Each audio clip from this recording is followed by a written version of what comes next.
আগামী 25শে জানুয়ারি প্রধানমন্ত্রী নরেন্দ্র মোদী পশ্চিমবঙ্গের নতুন ভোটারদের সঙ্গে ভার্চুয়ালি আলাপচারিতা করবেন। কলকাতায় এক সাংবাদিক সম্মেলনে এমনটাই জানালেন বিজেপি রাজ্য সভাপতি ডক্টর সুকান্ত মজুমদার।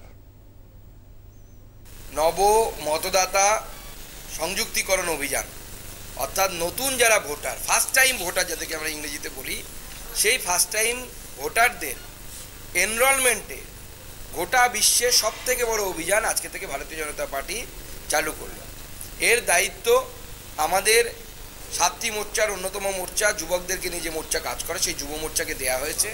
প্রায় 200টি জায়গায়, 294টি বিধানসভা মিলে 200টি জায়গায় আমরা এই নব মতদাতা বা নব ভোটার, সেই নব ভোটারদের সম্মেলন আমরা করব।